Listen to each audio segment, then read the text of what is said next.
Episode 1 starts off with the story of a once confined Quincy king, who now has regained his pulse after almost 900 years, control over his mind after 90 years, and finally his strength after 9 years. The scene ends with a man smiling into the darkness. Warning signs ring in the background with everyone panicking except for two men who make their way into the Soul Society by an elevator. The leader asks his subordinate what the sutra scale is at, and is told it has reached a critical category level 4. He is disappointed for not being alerted sooner. It seems that hollows are disappearing at an immense speed, and this has alarmed everyone in the Soul Society. The leader, who is the third seat Akon, looks at the screen which displays the location of the hollows disappearing, and says that this is the doing of one person only. We are now transferred to Karakura town, and see two people named Shino and Ryonosuke walk out of a portal.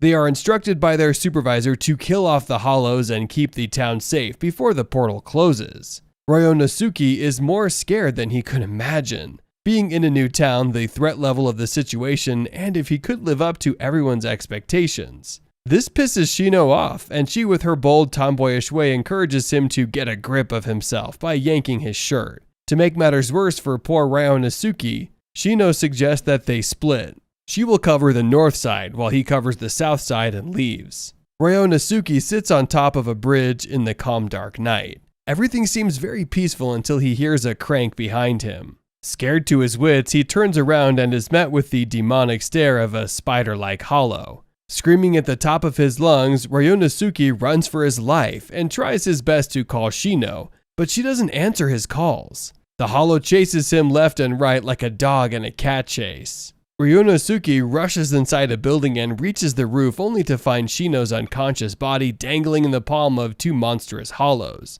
Fate had other plans for these two. Mustering up some courage to fight, Ryonosuke tries to save Shino but is caught by a surprise from behind by the hollow looking like a spider. Drowning in his own blood, his last words are a prayer to not die and to be given another chance. The hollow towers over him, ready to put him out of his misery, but before that could happen, the hollow is killed. Luck was on Ryonosuke's side as a backup came to save him from the Grim Reaper's hold. A beautiful female named Orihime provided him and Shino first aid so they could live. And now it is showtime. Go, our main protagonist, has arrived with his group of fearless fighters. Standing like a pure boss with his faithful sword Bankai on his shoulder, Go gives orders to finish this fast. Orihime brings out a protective shield and pushes the hollow away, followed by Yasutura, the man with the iron fist who punches the living daylights out of another hollow. Yoro Ishida is not one to shy away with his arrows and pinpoint accuracy that pierces the heart of every hollow he sets his eyes on. And finally, blocking one hollow's attack with his blade, he with one word, Bankai, eradicates the very existence of 1,000 hollows. Electrifying power takes up the sky and every hollow trembles under his extreme power that shows no mercy. Ryonosuke, amazed by the spectacle, asks him who he is. To which calls himself the substitute Soul Reaper. Ryonosuke wakes up to find himself in a room. Seconds later, Orihime enters with a tray of bread and offers it to everyone except who pisses her off by saying it was stale. Ryonosuke is a bit taken aback by everything and is told by to get back into his kigai. Shino also enters the room and embraces Ryonosuke with a heartfelt punch. Yes, that is her way of showing love. Nonetheless, their friendly environment is interrupted by a man in a hollow mask who keeps taunting him. Sick of his behavior, kicks him off his bed and follows him outside. Asking him if he is an Arankar, the man loses his nerves and shows a small bracelet before summoning a Quincy. This gets attention. At the Rukon district, Squad 11 5th Seed are searching the whole area for people, but it seems everyone has disappeared into thin air, except for one small area where it can be seen that there was once small footprints. We are now transferred to Squad 1 barracks, in the head captain Shigekuni Genryusai's office. A group of white-clothed men enter and show their power by badly wounding his friend Sasakibe. They proceed to warn the captain that in 5 days Soul Society would be annihilated by Wandenreach, before disappearing into the shadows. Back to it, who dodges every attack by the masked man. Having enough of his antics, Go summons his Bankai, which unusually gets the man excited. A cynical smile on his face, he, with a laugh, says that the sword is now destroyed, but instead gets destroyed by himself by the overwhelming powers of the sword. Ichigo tries to take him for questioning, but instead, just like the others, he too vanishes into darkness. In another dimension, the group who plundered the head captain's office arrives in a room. Ibern is already there, bowing in front, but gets mocked by the leader of the group. To this, the Quincy King cuts the group leader's arm off because he hates arguments. The kin looks at all of them and asks to hear a report for their cause of peace. Shige and his friends are at a table, discussing a survey they were given to fill out. How next time, do take care and stay safe. A new term begins at the demon school, and Suzuki, Iruma-kun, and his friends arrive at school just in time. However, Iruma-kun hopes he won't draw any attention to himself this term, seeing as he is a human in a demon school. He hopes to be so low-key that nobody notices him. Unfortunately, this is impossible due to the incident at Walter Park, where Iruma-kun and the other members of the Misfits class defeated a powerful being. This has caused the other students to idolize them. They all admire Iruma-kun more since he had contributed greatly to the beast's defeat. On their entry into school, the students follow them, calling out their names. They, however, find out their way away from the students and join the other members of the Misfit class in the Royal One, the King's classroom set aside for special students. Unfortunately, the teacher in charge of the class is Emperor Doom and Gloom. He informs them about the activities that the new term will bring, which could enable them to rise in the ranks. However, that wouldn't be the case for them, as he tells them they are not normal students in any way. This gets them to wonder just what exactly he means. Then he brings out a rolled paper which loudly announces to them that they will have to reach Dalei rank before becoming second year. They find this to be extremely shocking since Dalei rank is the rank just before graduation.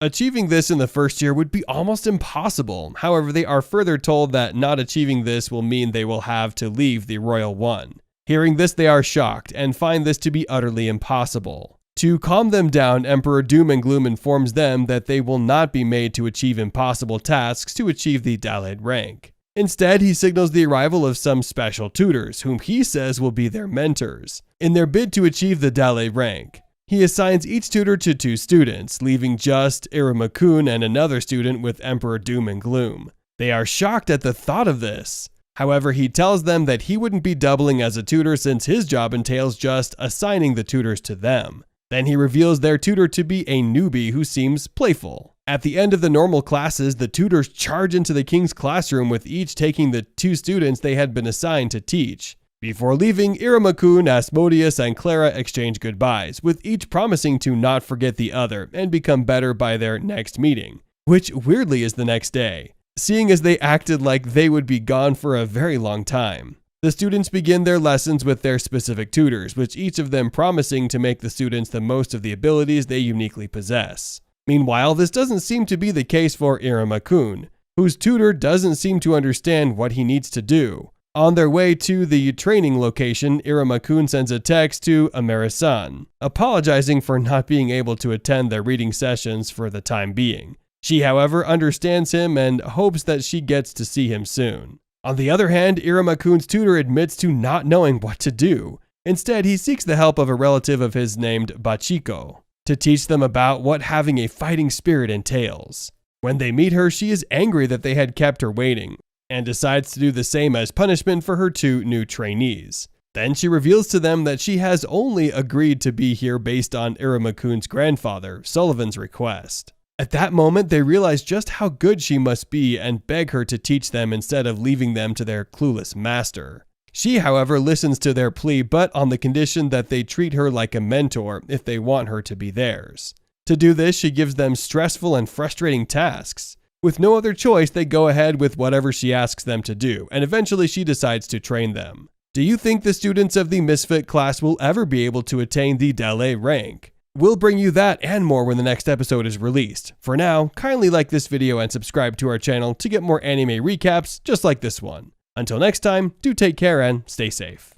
This is the 3rd season of the anime The Daily Life of the Immortal King. Wang Ling arrives at a restaurant to eat a bowl of noodles. Suddenly, a demon comes out and interrupts him from eating his meal. He becomes angry and smashes the table. The demon tries to attack him, but he's saved by a helicopter that shoots missiles at the demon. The demon falls to the ground and Wang watches, but he's not happy because he did not get to eat his meal, and he's very hungry. The next day at school, Lin's friends are complaining about their school being repaired because it was demolished by the demons, and they had not completed their assignments. Unknown to them, Wang uses Froggy's power to put the school back in place. Meanwhile, Lin tells them about her new sister, whom she just found, and the boys begin to congratulate her. Suddenly, a very expensive limousine pulls up in front of their school, and a very long red carpet is rolled out. Sun comes down from the limousine and greets her brothers and sisters. Lin admires her, and shortly after, a helicopter comes down into the school premises. The students become worried that another princess has joined their faction in their school.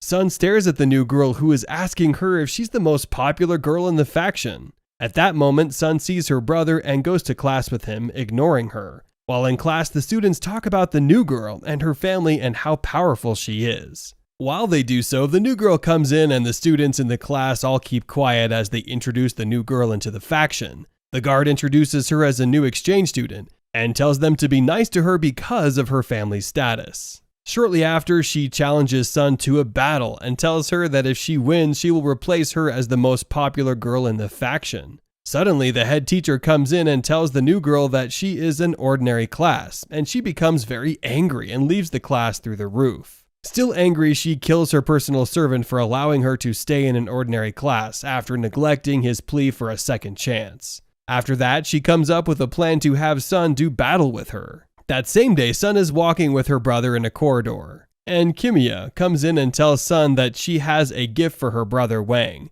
Wang rushes to collect the gift, and she uses the opportunity to challenge Sun to a battle. Sun becomes very angry and accepts her challenge. But the princess tells her that she's not ready to fight with her, but to test her talent in a cooking competition. The next day at the cooking competition, Sun and the princess are ready to cook for her brother Wang, who is the judge. They begin to cook, and Kimia uses her magic to come up with very delicious noodles and gives them to Wang. Wang tastes the food, but it doesn't feel any different. Sun, on the other hand, has been battling to cook noodles as she does not know how to cook. Sun mixes the spice together with her last sachet of noodles and mixes it the way her brother Wang likes to eat his noodles. Wang eats it happily, which makes Sun the winner of the contest. Sun takes her brother and leaves the competition, making Kimia very angry. Froggy wakes up from a dream about his birthday when he was very young and comes out of his dog cage. He digs a hole and buries his dog food. Suddenly, he gets a notification on his phone telling him that today is his birthday. Wang comes in and pours him new food on his plate and tells him that he plans on celebrating Froggy's birthday. In class Elite, a secret birthday campaign was formed for Froggy, and they all volunteered to get items and food for the birthday. Sun informs them that they will need a birthday egg, and Wang tells them that it's a custom for one to have a birthday egg during a birthday celebration. Wang volunteers to get the birthday egg and leaves the class. Suddenly, Froggy comes in and they all hide the plans for his birthday. Xiao Yu is given a task to take Froggy for a walk, but she complains that she has not completed her homework. Later on, Froggy drags her to the park and she wonders why he is very happy. But Froggy says that it's his birthday and they are planning a surprise for him. Meanwhile, in the classroom, preparations for the birthday celebration are in place, and Wang goes in search for the birthday egg. He enters a dark cave and sees some birthday eggs. He walks down to pick up one. Wang takes the egg back to the classroom after battling with a monster back in the cave. Back at the park, Froggy and Xiao Yu are staring at a fountain, and they see Instructor Pan. Instructor Pan tells them that she is going to get her phone back in the refining room. Froggy becomes worried and runs back to the building to stop the instructor before she spoils the surprise. Froggy enters the building and sees that Wang has successfully obtained the birthday egg. Froggy suddenly hears the footsteps of the instructor and immediately changes form into a handsome teacher and hands her her phone. He also uses his charm to distract the teacher and promises to take her to see a movie, and she leaves happily. Froggy transforms back into his normal self and notices people coming towards him. He also remembers that his mom boiled the egg at a very high temperature. He notices that the boys are boiling the egg at low heat and rushes to warn them. Back in the classroom, the egg hatches and monsters from the egg possess the boys and Sun. Wang comes in and destroys all the cake monsters, leaving the birthday room in a mess. Froggy comes in and uses his power to get back in time, knowing fully well that it would drain his life essence. Everything becomes normal and Froggy enters the room and notices that the birthday party was for Xiao Yu all along, and he becomes really surprised and shocked. Xiao Yu, on the other hand, becomes very emotional and begins to cry as she thanks her friends. Froggy, however, still remains surprised because of all he has done to save the surprise birthday party he thought was his. Will they ever remember Froggy's birthday? And all that he has done to save their efforts? We'll find out that and more in due time. For now, kindly like this video and subscribe to our channel to get more anime recaps like this. Until next time, do take care and stay safe. Nishino-san wakes up from her sleep and goes into the shower to have her bath in order to prepare for school. While she opens the door to leave, she has a vision of a brief flashback, and this makes her scared. Her driver calls her attention and they head to school. When she gets to school, she is greeted by her friends. She heads to the hallway, and there she meets Kagino-kun, whom she despises because he always had a way of pissing her off. Kagino seems pretty aware of this bit, but it doesn't seem to bother him. To piss her off once again, he calls her a name that isn't hers, and while she tries to correct him, he doesn't pay her any attention. She becomes angry and yells at him, calling him a jerk. Meanwhile, in the classroom, her classmates come to meet her and ask about the shows she's featuring in. She, however, seizes the opportunity to boast about her goals to them. At break time, she goes to the washroom. While there, she looks at herself in the mirror, and this causes her to remember an incident that happened in middle school, and how this had led to her start hiding behind a mask. Back in class, her teacher asks if anyone would want to volunteer for the school festival, and Nishino raises her hand. However, her teacher declines her show of interest, saying that she has makeup lessons. Hearing this, her other classmates laugh at her and mock her with how busy she always is. Eventually, the teacher goes ahead to pick Kagino, who accepts to volunteer right away. Now sad, she sits in class and is haunted by the thought that she has always been acting in a way so that her teacher and everyone would love her and not hate her. But this didn't seem to be the case. After school, she calls her driver to come pick her up, but he does not pick up her call. Unfortunately, at the time, he is getting beaten up by some thugs who cause him to bleed. Kagino watches from the top of the school and sees Nishino-san walking home on her own. On her way home, she feels that someone is following her and she looks behind to see an unknown man behind her. Thus, that prompts her to run. While running, she was obstructed by a vehicle and two other men came out of the car. Catching her, they take her into the car and make her unconscious. After a while, Nishino wakes up in a building and finds her hands and legs are tied up, and she struggles to free herself. At that moment, she sees two men in front of her and listens to them as they mock her and tell her that her father has a lot of enemies and they have sent a ransom note to him. Later on, one of the men tries to rape her and tells her that he knows of her past experience. Furthermore, he reminds her of the last time she was kidnapped and promises to give her a new experience. He proceeds to tear the bottom of her shirt and she struggles to free herself. Meanwhile, Kagino had seen her being taken earlier, and in a bid to save her, he positions himself outside the abandoned building and changes into a new outfit. In order to not be recognized by Nishino, he puts on a mask. After that, he breaks in and kills the man who tries to rape Nishino. Then he proceeds to fight the other huge man as he learns that the man was formerly a member of the army. Kagino beats up the man and cuts his hand with a crowbar. Eventually, he kills the man and walks towards Nishino, who is now very scared. He sets her free and tells her to be more careful when she's walking home, after which he disappears, and surprisingly, she's unable to see him again. Nishino goes home wondering who her savior is and reports the incident to the police. However, due to her father's influence, the police never get to know what happened in the building that night. The following day, Nishino-san goes to school like nothing had all happened the previous day. When she sees Kagino, she reluctantly greets him, and this time he gets her name correctly, to her greatest surprise. She also notices that he is looking directly at her and she becomes bothered. The next day, Kagino is reported to be hit by a truck on the news and is said to have died.